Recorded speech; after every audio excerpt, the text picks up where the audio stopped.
Students, scholars, Dean's List, Deanie Babies, Dean Hive, whatever it is you want to call us. We're up, okay? Because our girl, Olivia Dean, won Best New Artist. Amen. Hallelujah. Hello and welcome to Queen Things. I'm your host, KJ Miller. I'm a founder, a lecturer, a content creator, and the newest member of the Deanie Babies. We're still workshopping the name. I've heard a lot of suggestions over on TikTok. I said Deanie Babies. I thought it was cute, like Beanie Babies. I also said Dean's List. I also said, no. I didn't say Dean's List. I said students, as in we are her students because she is the dean. A lot of people then replied to me and said Dean's List. We're workshopping a name. I suspect we'll have it together by the time the tour starts. The point is, I listened to the album and now I'm a hardcore fan. Okay, so yes, I'm very excited. Of course, we're going to talk about the Grammys. This is going to be a pop culture rundown episode. We have a lot to talk about. Obviously, we're going to talk about the Grammys, much to discuss there. We're going to talk about some influencers. We're going to talk a little bit of reality TV. We have a lot to discuss, potentially even some politics. So, without further ado, let's get into it. Now, it was my plan with our last in-feed episode to do a pop culture rundown. And then what happened? Taylor Swift did what she does, ruined everything. No, I'm joking. It's just the text messages came out and I had to react. And I will just say one of our most viewed episodes on YouTube, certainly one of our most commented on episode on YouTube, just because the Baldoni Blake Lively thing is like, it's just so incendiary and it got 800 million comments. Normally, when I have an episode that gets 800 million comments, I like to come on here and I like to reply to the comments. I'm not going to do that this time. And let me tell you why. I would be surprised if I talk about Baldoni or Blake Lively anymore ever again on this podcast. I honestly would be surprised. Because people are just so entrenched in what they believe, there almost isn't even a point. I only brought it up because the Taylor Swift angle made it interesting to me again, not because I'm looking to dive all the way back down that rabbit hole. I believe what I believe. I believe that Blake Lively probably was quite difficult to work with, probably overstepped here and there, also was sexually harassed. Those men did things and said things they should not have done and should not have said, took liberties they should not have taken. She was within her rights to file a lawsuit, to file an HR complaint. They're within their rights to say they don't like how she, took over the movie. That's where I am. It's not going to change. I've read enough at this point to feel convinced of that. Maybe I'll peek back in if and when the trial finally does start. And maybe something will come out that'll make everyone say, KJ, you are dead wrong. I doubt it, but maybe. That's where I'm going to leave it. Okay, so people who want to continue arguing in the comments, go on and do it. Have at it. Knock yourselves out. That is that on that. And before we dive into today's topics, let me shout out our newest members of the royal family. That is what I call our Patreon subscribers. We have Gina and Alex and Kent who have joined. Thank you for joining. And if you missed it, last bonus episode, the January bonus episode on the Patreon was me listening to Olivia Dean's album. That is how I came to be a Deanie Baby, because I finally listened to it last week and I was blown away. Not to spoil the whole review, because I still want you to subscribe and listen to it. Bottom line, her talent is, I am genuinely blown away by her talent. She's so young. Her writing is so thoughtful, so considered, and her voice is butter. It's so smooth, and that tone is like, it's a little bit Sade. It's a little bit Amy Winehouse. It's a little bit, something completely new, all her own, very unique, very smooth, extremely satisfying. I just found the whole album start to finish. First of all, it's also quite tight. It's 12 tracks.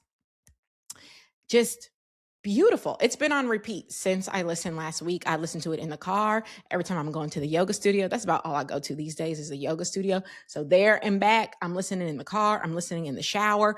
I'm listening sometimes when I wake up in the morning, just put in my headphones just to like bring myself up. It is beautiful. And so I'm fully a fan. I am trying to get myself tickets to her tour. It sold out immediately. I'm learning so much about her. Like her middle name is Lauren. after Lauryn Hill. Love that. I am trying to get tickets. She's not coming to Ohio, so that would mean I'd have to travel, and it's all resale. So we'll see. But yes, bottom line, that was last month's bonus episode. What am I doing this month? Haven't decided yet. I'm going to think about it. I'm going to see if anyone in the survey that we have now closed, if you guys left me some suggestions for what you'd like to see. I'm going to take a look through there. And I do have a few ideas for what this month's could be, but I'm going to let it percolate. I'll let you know next week. But yes, I encourage you to subscribe. So back to the topics, starting with the Grammys. I actually really enjoyed the Grammys. I do love that they pretty much show. I know a lot of people get a little miffed about all of the awards that don't make the main broadcast. Here's the thing, okay? We all know what we're here for. We're here for the performances. And so they prioritize the performances, which I enjoy. And then they show us the big awards. Again, I think that makes a lot of sense. I enjoyed it. There was a lot to enjoy. First and foremost, Olivia Dean.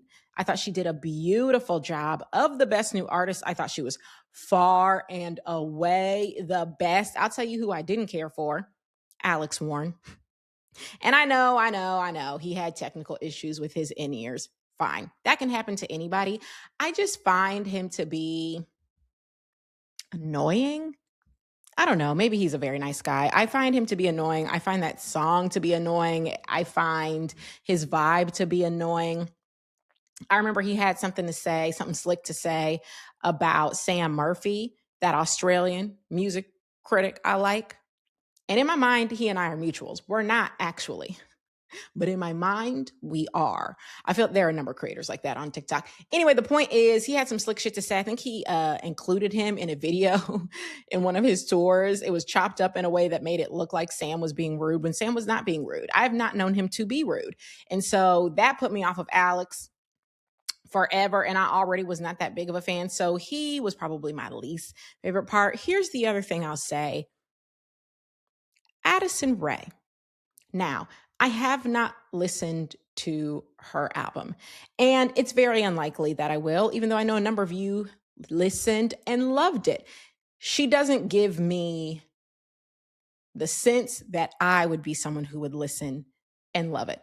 I did listen to Diet Pepsi, prefer the Ben Platt version. In fact, I only listened to it because I heard the Ben Platt version.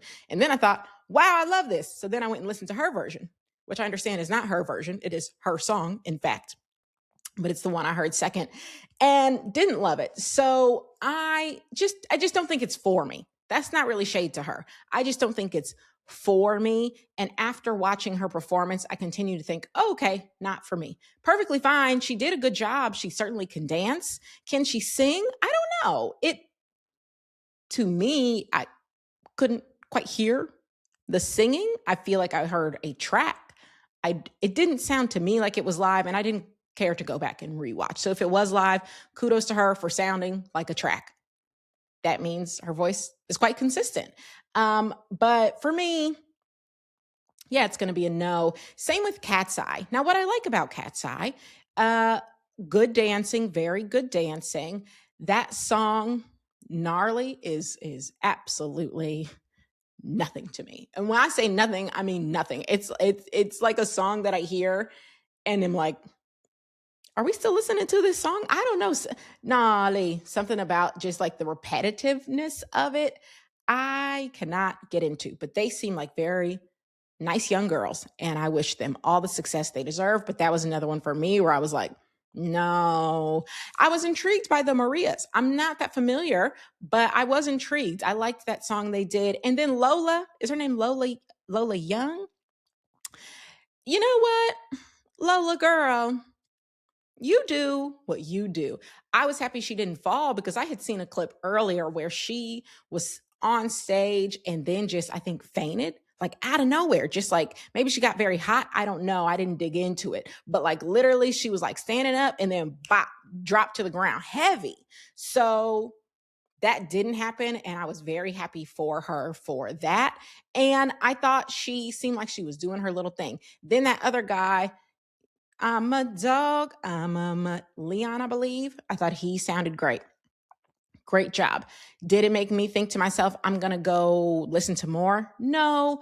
But to be fair, Very few men make it into my fortress, my female focused fortress of music. Very few men. Okay. It's basically Stevie Wonder and Stevie Wonder. I don't know. It's something about it. Call it what you want. Okay. Not misogynist. What's the opposite of that? Misandry? I don't know. I don't dislike men. I just happen to prefer the vocals of women, and I happen to prefer hearing things from a woman's perspective. When we're getting deep and emotional and everything else, it means more to me coming from a woman. So in fairness to Leon, he sounded great, but the chances of me getting deeply into anything from a man are quite slim. Those are my thoughts on Best New Artist. Was there anyone else who was even in that category? I'm not sure, but to me, Olivia Dean was by far the best. She just looks so effortless on stage and fun. Her vibe just feels like you want to vibe with her. She's flicking her heels and she's twirling the microphone cord, and her hair gorgeous. Oh my God, she looked amazing. And it feels, like a star. And it's so funny. My TikTok served me up a video from her from 2020 where she was singing out the side of a van. And, you can see the difference in her stage presence. But even there, she still had kind of that vibe that made you want to lean in a little bit, like, ooh, what's happening here? But she has obviously come a long way. And she's also, she's 26 now. So she would have been like 21 in that video that I watched. She's so young. I can't get over how young she is. Anyway, her stage presence to me is just so gosh darn good. So gosh darn good. So strong. It feels like it feels warm and bubbly, and you just want to smile. You see her and you're like, ooh, it just lights you up. Okay. So she was by far and away the best.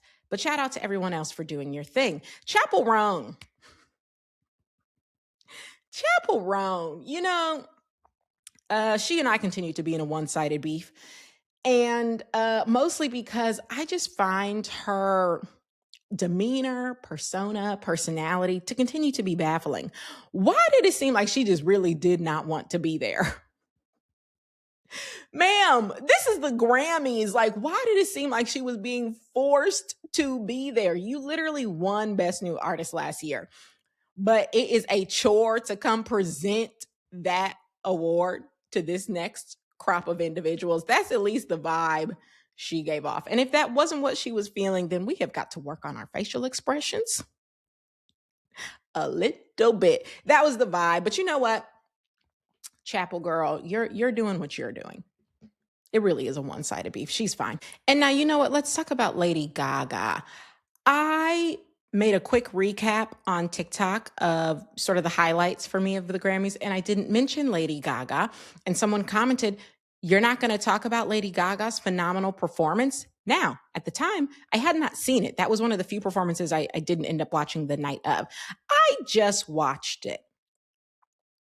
What is it I'd like to say about that performance? Well, first and foremost, Lady Gaga is incredibly talented, and that is undeniable. And that talent was on full display in that performance. She sings full out, she commits to the bit, and gives it her all every time. And that has always been true of Lady Gaga, and I have always appreciated that about Lady Gaga.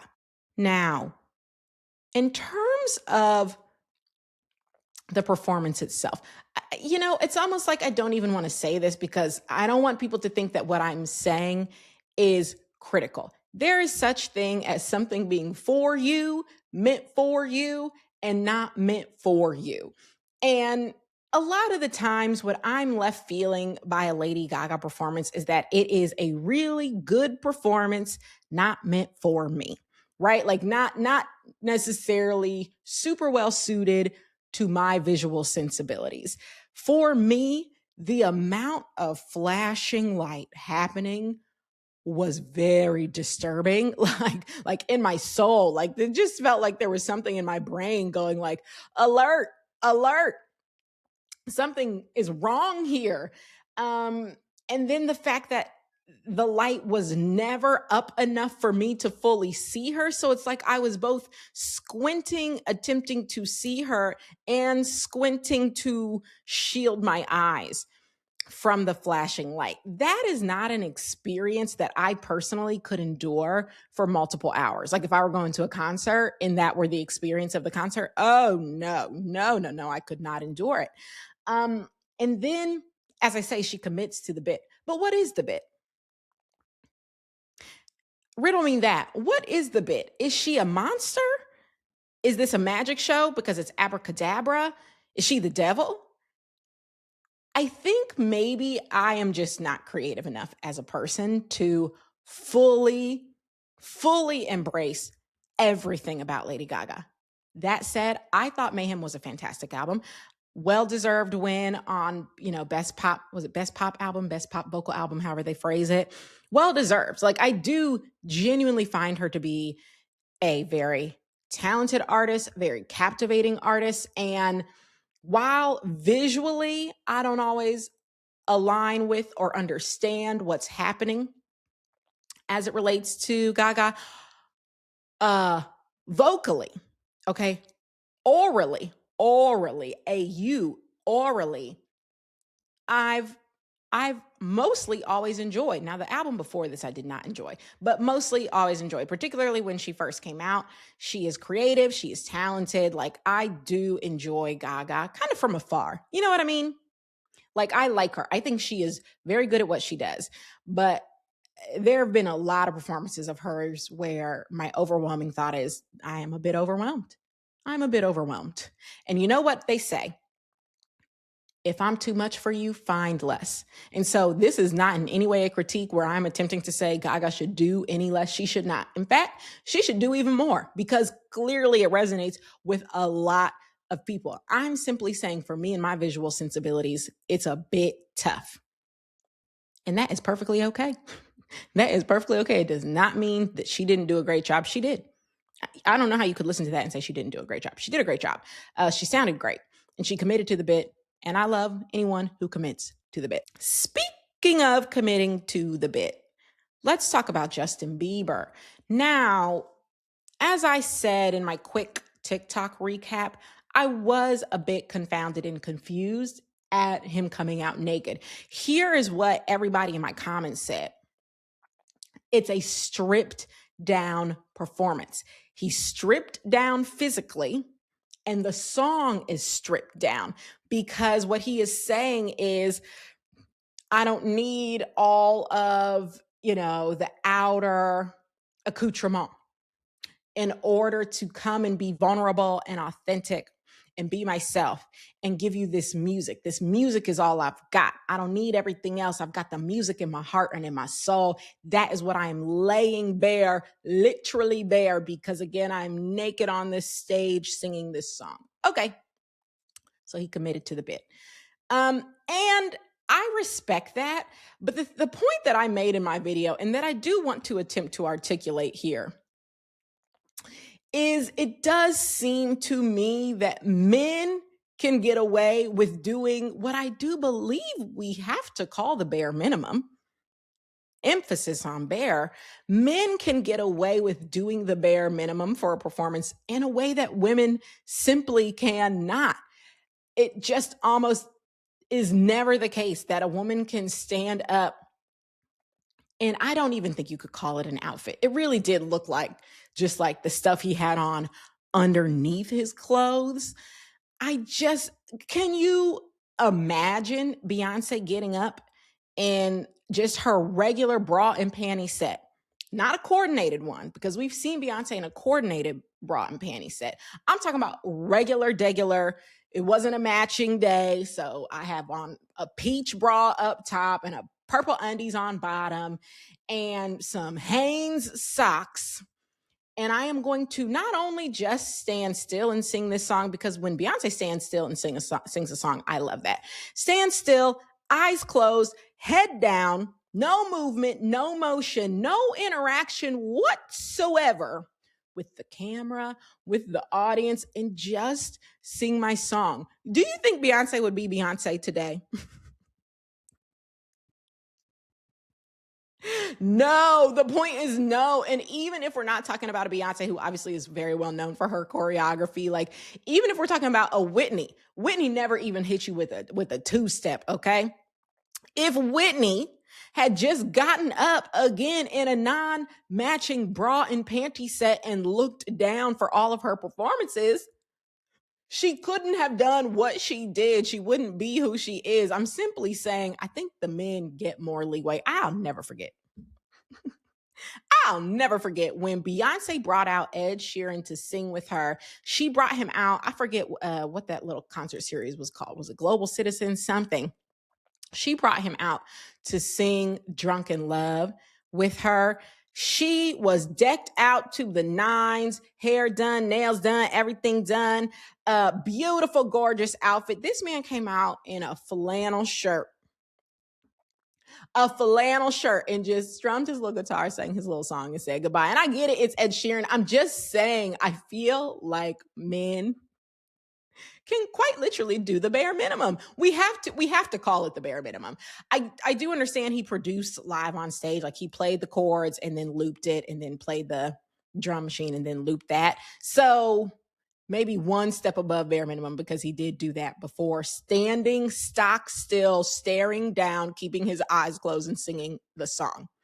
All of that said, he did sound great. I have really grown to enjoy Justin's tone. When he was young, I kind of despised his tone. It was very nasally, as voices tend to be when you're quite young. I think he has grown into his tone, and it now, it used to read as nasally, now it reads as much velvetier. I like his tone. I really do. And I thought he sounded really good, and I get it. I do get it. He committed to the bit. The bit was being stripped down, bare, and vulnerable. And he was all of those things. Also, he did nearly nothing while singing his song. And that's fine. That's fine. You like it. I love it. I guess we do need to say a few words about Sabrina Carpenter taking home no Grammys. And there were a few clips going around where like they would pan to her after she would lose an award and it looked like she maybe was going to tear up or just, looked upset the way I think anybody would be upset if you wanted to win something and didn't win it. Like, okay, I've said on this show, I've said on my YouTube, I've said on TikTok, I've said in many places, I did not think Man's Best Friend was a great album by any means. And that was disappointing to me because I thought Short and Sweet was so good that I was very excited for her next work. And the next work was not her best work. And that is okay. Everybody has a flop. Everybody has a flop. In my personal opinion, I Am Sasha Fierce was Beyonce's flop. Now, calling anything a flop that Beyonce does is just wild work. Obviously, it was not actually a flop, but I think her weakest of her albums, everyone has to have a weakest album, everybody. And so this one might be Sabrina's, and that is perfectly fine if we're thinking about this from a longevity perspective. But I will just reiterate here, I think I said this before on the show, but I don't recall. My problem with this album was it almost felt like a joke album. It almost felt like a comedy album. I did not feel like we got much in the way of authenticity. Maybe she needs to strip down, to an unmatching bra and panty set like Justin, because I would like some vulnerability. And I felt like with this album, we got none. And people were calling it a breakup album. People were saying like, this is her breakup album. Well, I don't know who's telling jokes when they're breaking up, but a whole album of what felt like jokes and a country twang accent that she does not actually have just doesn't do it for me. It did not do it for me. And it felt, like it just was meant to make me laugh, but not meant to make me feel anything. It almost felt like the whole thing was like sarcastic or like, I don't know, just the whole vibe just felt like I could not get into it. So she didn't win anything. And frankly, to me, that made sense. But I absolutely believe she will have another big day at the Grammys. I think we are seeing the tip of the iceberg with Sabrina Carpenter. I hope we are, because I think she's very, very talented. I think she's a great songwriter. I think she's a really good singer. And I think she's got a good grasp on like the zeitgeist, what is going to be interesting to people and when. Like, she is a pop star. She really gets it. She really understands it. So I think she'll have her big day at the Grammys. It wasn't this day. That's okay. That is okay. The last thing I'll say about the Grammys is, I actually saw a take from Swiftologist saying he really deeply disliked Trevor Noah's Trevor Noah as a host, and was like very happy this was the last year he was doing it.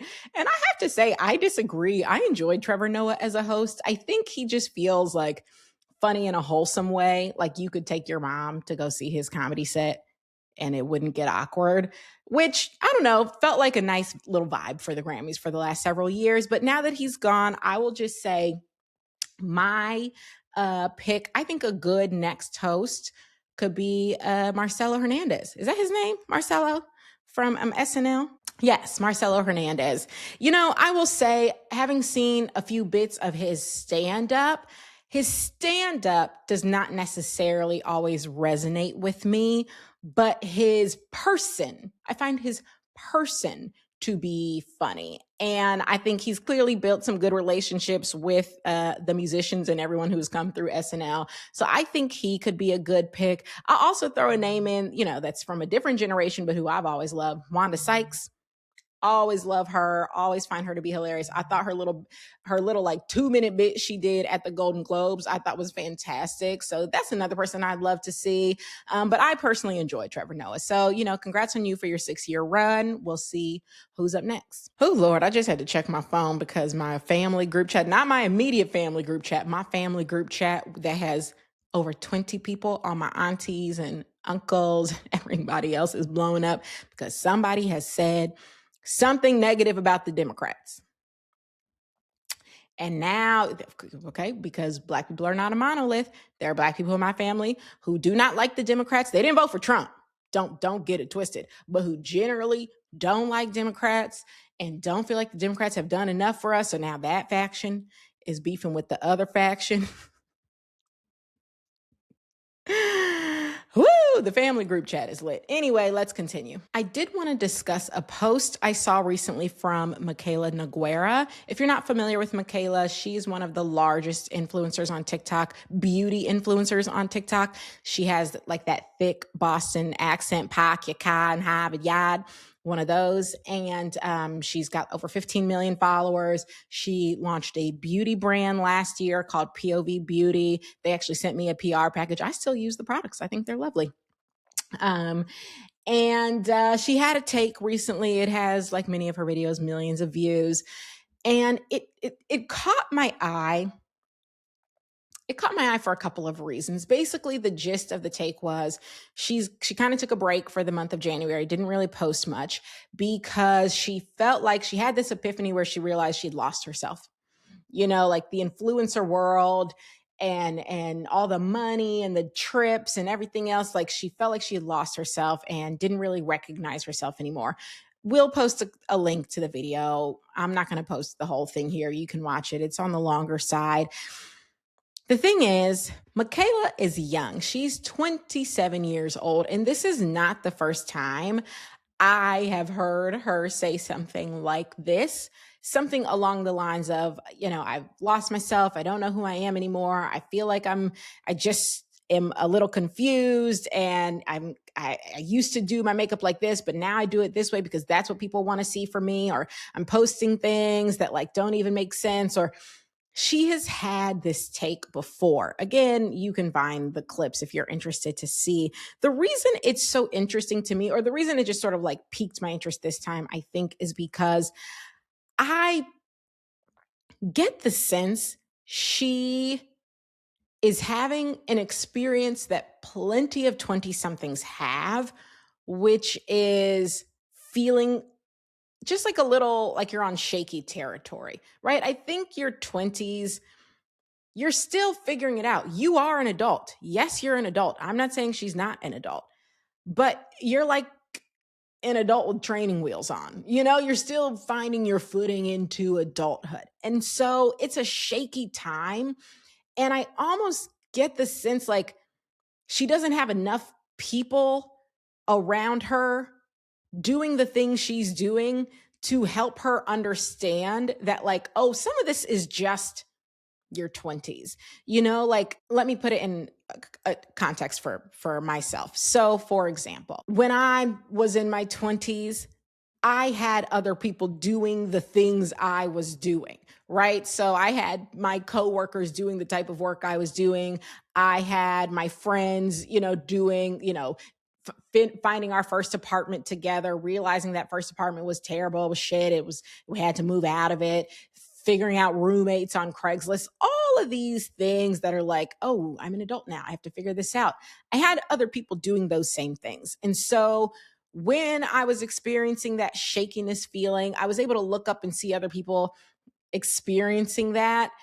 And that helped me feel a little bit more solid. And I wonder if Michaela doesn't have that because she doesn't have like a tight knit group of other influencer friends. And I will acknowledge, just based on what I've heard, I'm a creator. I don't consider myself to be an influencer. First of all, I don't get paid enough for my content for me to use that word. I do get paid, but I don't get paid enough, I think, to use that word, which is why I use the word creator. I have heard from other influencers that it can be really difficult to make friends with other influencers, just given the nature of the work. Everyone is always always thinking about the next piece of content and the filming and the brand deal. And so it can be hard to make friends in that environment. But I think you kind of need other people doing the thing you're doing who are close to you to feel a little bit less shaky. I've had that thought before with her. And so I don't know if it's true. The chances of this message making it to her are very slim. So I guess I will just offer it up to any of you, anyone who might be in your 20s listening to this, which, as it turns out, looking at my analytics, a fair number of 20 somethings watching and listening to Queen Thing. So shout out to y'all. Sometimes you just need other people around you doing something akin to what you're doing to help you understand that the shakiness you're feeling is normal. It doesn't mean you've completely lost your way. It doesn't mean like you've lost sight of who you are as a person. It just means you're still figuring out who you are as a person, which is allowed, It's my little bit of auntie advice for this episode. Let's move on. I said I was going to talk a little bit about reality TV. The reason why is because I want to briefly address what's going on with Wendy and Eddie Osefo of Real Housewives of Potomac. If you don't watch Real Housewives of Potomac, feel free to skip this part. If you're like, I don't care about that, it's not going to take long. I just want to talk about it because when the news, first of all, let me bring you up to speed in case you're unaware. Wendy and Eddie, they are on Real Housewives of Potomac. She's been on for multiple seasons now. This might be her fourth or fifth. And a few months ago, we found out that they were arrested for insurance fraud. And essentially what they did was, or what's being alleged, is that they went on vacation. When they got back, they said that their house had been robbed. Then they filed multiple insurance claims for all of the items that had been allegedly stolen. Those insurance claims together totaled something like $400,000 worth of value. And any insurance company, when you are making a claim that large, is going to investigate. I think even when you do small claims, they usually will investigate somewhat. Like, they are in the business of not giving you money, even though they're supposed to be in the business of giving you money. But insurance fraud is real. Anyway, a sum that large is going to absolutely kick off an investigation. And it did. And police investigated as well, because when you file a police report and you allege that someone has broken into your home and stolen a bunch of things, if that didn't actually happen, that's a crime as well. Like, insurance fraud is a crime because you're essentially stealing from the insurance firm, but also alleging, a crime that didn't happen is a crime. Anyway, a lot of police work was done, a lot of investigative work was done, and they decided this was in fact fraud. According to the police, multiple of the items that they said were stolen, Wendy then wore like on Instagram, including pieces of jewelry and handbags. Some of the items that they said were stolen were still in the house after the fact, once the police were like started their investigation in earnest, so on and so forth. You can read all about it. Okay, why am I talking about it? I'm talking about it because when the news dropped, I made a post, a TikTok, as many, many people did, and kind of put them up on green screen behind me, as I often do when I'm talking about things going on in pop culture, and, made my little video about whatever it was. And then edited the whole thing, whatever, and then never posted it. And I'm pretty certain I never will, because I do have a line for, and I don't know if I'm going to be able to clearly articulate what that line is, but I do have a line for when something just feels mean versus comical versus irreverent versus like, pop culture critic, which maybe we could say I am in some ways. I do have a line. I don't know that I have it clearly defined, but that for me felt like a clearly defined, this is just going to be mean, and not only mean, but like, this is actually quite sad. They're facing up to 15 years in prison. So if they're found guilty and they have small children, that's heartbreaking to me. And it's also heartbreaking to me that if it's true that they felt the need to do that, because like, I can't imagine the pressure you must be under to think to want to do that. So I never pressed go on it. And I've every now and then I think about it, particularly when they come back up. This case has come back up in the news recently because they recently filmed the reunion. They've started releasing clips from the reunion. Andy, as he does on these reunion shows, asks a lot of questions about the case, about what's going on. And so it's sort of back in public consciousness. I don't know when they're supposed to go to trial, sometime this year, I believe. So I've been thinking about it more. And then as a result, thinking about like, so I didn't post that video and I don't think I ever will, but what is that line? And like, to what extent do I want to attempt to define that line more clearly? I also want to be just very honest about my bias that her being a Black woman probably does make that line a bit more defined. For me to be saying something hypercritical about a Black woman, I have to feel like that Black woman has left the farm, okay? Like completely turned her back on us, a la a Nicki Minaj. I have no problem saying negative things about Nicki Minaj. She has left the building, okay? As far as I'm concerned, she does not care about us, so I do not care about her. So I got no problem saying negative things about Nicki Minaj.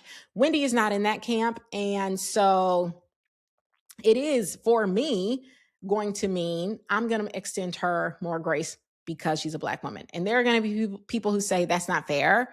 Like everyone deserves the exact same amount of grace, regardless of, race and gender and everything else. Yeah, I think that that's true as it relates to me just treating you how I treat you in the streets. No matter who you are in the streets, I'm going to be kind and respectful. But as it relates to, do I critique you on my platforms? I don't know that I have to apply the same rules to everybody. Matter of fact, I don't.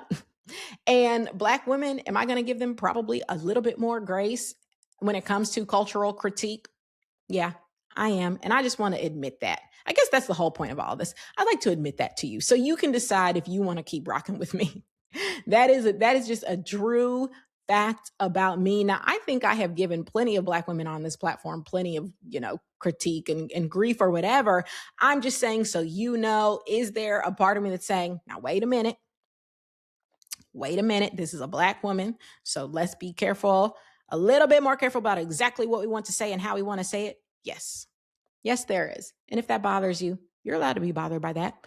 You're allowed to check out. This is me telling you so you can decide how you want to move with that information. But Yeah, I'm honestly, when it comes to Wendy, like I'm mostly sad that this is her situation and it isn't something that I want to make a lot of jokes about publicly because it's sad. It's sad. So that's that.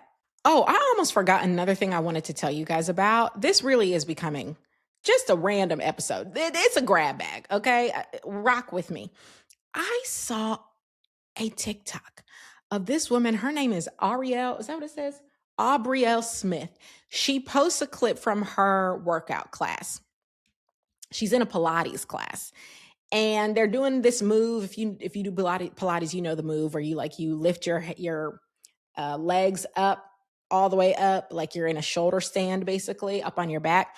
She's doing this move, and the instructor gets very upset because she's like not doing it right or not doing it the way that she cued. The instructor stops the music. We'll post a clip. Stops the music and is like scolding her, like, no, we're not doing a shoulder stand and you could get hurt. And she scolds her for a long time. It's like a multi-part video. She scolds her for a long time. And if you were to get hurt, that would be on you. And I'm instructing blah, blah, blah. I mean, she's really going in on this girl. Mind you, I prefer yoga, but I've done enough Pilates. From my viewpoint, looking at how she was doing the move, it did not look incorrect. Now, it may not have, she was doing it outside of when the woman cued it, but it didn't look like she was in some grave danger of injuring herself. And the reason it caught my eye, and I'm going to just get up on my little soapbox for a quick second, in case any instructors are listening. I have recently joined a yoga studio that I love. I love my yoga studio. And I go frequently. I am there 5 days a week at least. In a perfect world, I'd be there 7 days a week. But, I got things to do. So I'm there a lot. And not only am I there, I'm FRC, okay? Front row crew. Yes, I came up with that acronym and nobody uses it but me. But I'm in the front row. I am there. I am in it. I'm deeply in it. Okay, I've become one of these people.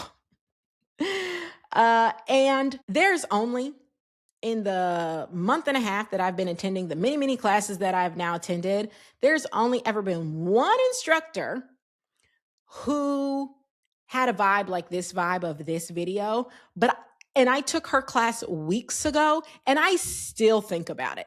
And so this is my PSA. I think instructors, it's very easy, and I say this as someone in the teaching profession. I'm a teacher too.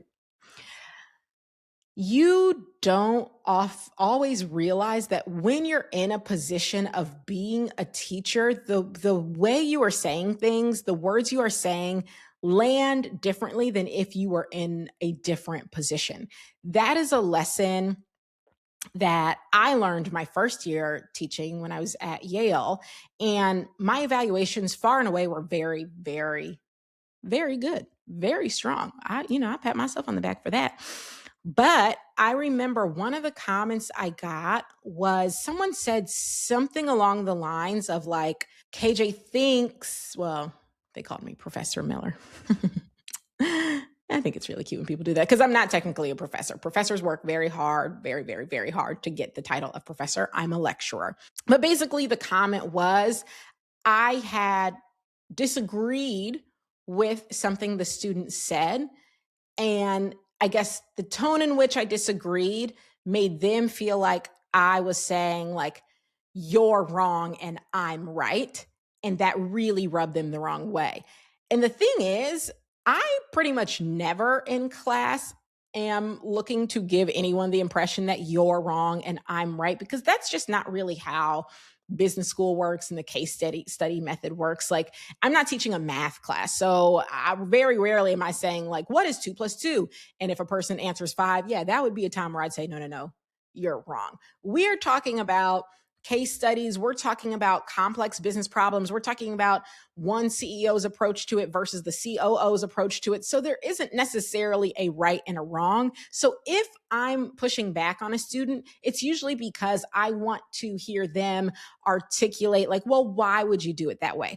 Or, but what if this happened? Then what would you do? So it's never in a that's wrong sort of way. However, looking at this student's feedback. I could recall, and I don't know for a fact because it's anonymous feedback, but I could recall a scenario in that class where I did sort of say it in a way, push back in a way that I think probably came across as a bit smug, like, oh, well, not intentionally, but I've never forgotten it. That was my first year. I've now been teaching for 5 years, and I'm so careful when I do push back. And most of what I'm saying is, yes, absolutely, say more.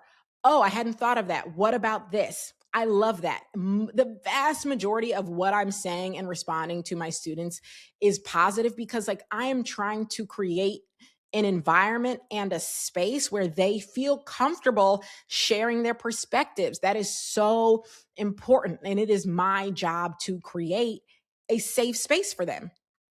And I just think the same is true for these workout classes. I genuinely believe it is your job as an instructor to create a safe space where people feel comfortable making mistakes. If that girl was making a mistake, she should feel comfortable making a mistake because like we're not all going to do it perfectly every time. And if you make her feel so bad about it, how do you know that's not the thing that makes her just like stop going, period? Like, and I know it's not, maybe you think, oh, it's not that serious, just a Pilates class. But as someone who now spends a lot of time and a lot of money going to these classes and who really does hold the instructors in very high esteem, like I really and truly, I think we just have to be aware of how our words land when we're in the position of being a teacher, of being an instructor. I take the profession very, very seriously. Even though it is a part-time position for me, I treat it with the reverence it deserves. I have so much respect for my students. And I just think if you have an instructor position, any kind, you should too. And that's me getting off my soapbox now. All right. And before we get out of here, you guys know this is a pop culture podcast. So rarely do I talk about politics. It is not because I do not care about politics. It's because this show is an escape for me. I think it's an escape for some of you too. Like pop culture is fun and lighthearted and we like the critique. And sometimes you just need that as an escape. And I need it too. And so I don't use this space for that. That said, given how heavy things are right now, it would feel odd to me to say nothing. So then the question for me becomes, what can I say that's going to be value add? What I've landed on and what I'd like to share is just some of the things recently that have given me hope in the midst of what's going on with ICE, in the midst of the illegal murders that ICE has committed in Minneapolis, in the midst of watching journalists like Don Lemon get arrested for quite literally reporting the news. I mean, fascism is here. It is not coming. It is here. It is terrifying. It's terrifying to be raising a child under this regime. It is heartbreaking. It's all of those things. And so what I have to return to is, well, what are the things giving me hope? And I try to look for them and I try to like store them in my mind because hope is a form of protest and we have to have it to keep going. So here are my 3 things for this week. All right. Number 1, the campus where I teach, Ohio State, they hosted a career fair and invited the Department of Homeland Security to come recruit for Customs and Border Patrol. And you know what? The students weren't having it. They protested. Some of them even got arrested, which you never want to see. But they protested hard. They said, not here, not my campus. And I appreciate that because it's not as if all Customs and Border Patrol work is bad work. And to be clear, Customs and Border Patrol is different than ICE. ICE works in the streets here in America. CBP works on the border. And fine, countries need to secure their borders. But given that we know this administration is running both of those departments terribly and illegally and inhumanely. I think these students were well within their rights to protest, and it gives me hope that our young people are using their voice to stand up against what's wrong. That gives me hope. The other thing that gave me hope was this weekend while I was out, I took my daughter out to brunch, and there was a protest happening in our little suburb. Okay. I live in the suburb of Columbus, Ohio, and there were about 100 people. They had signs. It was freezing cold. I mean, freezing cold out on our little main drag, protesting ICE. And because it's been reported that here in Columbus, ICE's presence is about to pick up. And so they were protesting. And this wasn't just in my little suburb. I read that there were other protests happening in other suburbs as well. And it just gave me so much joy. I was honking and I was waving my fist. I was so excited to see them because, again, I live in a small suburb. So we don't get the marches and the everything else that happen all over in big cities. It doesn't typically make it to my neck of the woods. So it made me very happy to see. And the third thing was I used that as an opportunity to talk to my daughter, she's 4, about what it means to protest, why they were protesting, all in, somewhat high level language. Again, she's 4 and I'm not trying to scare her, but I did use that as an opportunity to say, this is what's going on. And this is why speaking up is important. And I was very glad to have been given that opportunity and to kind of kick off that conversation, because I will say, I really have struggled with I don't even know if I've ever said Donald Trump's name to my daughter, because I hate that she is living in a world where that man is president. I hate it so much. I cry about it so much. I hate it. I hate it. I hate it. And I'm just hoping he is impeached and long gone before she really starts to understand. The thing is, she's so smart. I think she already understands. I'm sure other people have said his name. She probably knows more about this man than I do. Okay. She really and truly is so brilliant, but I have struggled with how much to say, because I want her world to continue to be the bright, fun, beautiful world it is. I want that so bad. And so, yes, I try and shield her, but you can't shield your child forever. So I'm grateful to have had the opportunity to talk to her about this in a way that, felt very spontaneous and hey, these people are doing this, because we were together in the car seeing it. I'm grateful to have had that opportunity. Anyway, those are some of the things giving me hope. I like this to be a refuge. I like this podcast to be a refuge. I like for us to kiki and have a good time and laugh and talk about pop culture and talk about Real Housewives and talk about Taylor Swift and talk about Beyonce and talk about the Grammys. So I don't envision doing this too much, but things are so heavy to say nothing at all. It just would not feel right in this moment. So now it's been said. All right. And because I don't want to end on that note, I do want to end with some news. We saw Kelly Clarkson is ending her show, the Kelly Clarkson Show. It will end this fall. It will run through this fall. This is her 7th season. She announced that she's doing it in order to prioritize her kids. As you may or may not have seen, her ex-husband did pass away. And, I will just say, did I ever watch the show? No, I'm not a talk show girly, but did I watch many, many, many karaoke clips? Yes, I did. Her voice is so magical, and I just feel it has gotten better every year. And so I'd like to end by sharing with you my top 3 karaoke performances, which we will link as well so you can enjoy them. There's so many good ones, but for me, top 3. First of all, Happier Than Ever by Billie Eilish. Her cover of that song, oh my God. It is just, it honestly, the first time I heard it, I had never heard the song. So this was another, Ben Platt, Addison Rae situation where I heard Kelly's first, and now that is my preferred version. So good. She also does a phenomenal version of All By Myself by Celine Dion. To even attempt a Celine Dion song, wow. Hers, chef's kiss. And then the sleeper hit, 7 Rings by Ariana Grande. Something about the way Kelly does it. That song is kind of an unserious song, but Kelly does it in a way where it's just it sounds like a more serious song. I don't know. I encourage you to go listen to those three and the many others that she's delivered to us. As far as I'm concerned, her talk show was really just a vehicle for her to sing to us every single day. And I'll take it. So congrats to you for 7 great seasons, Kelly. Let's end it there on something happy. And I will be back with you next week.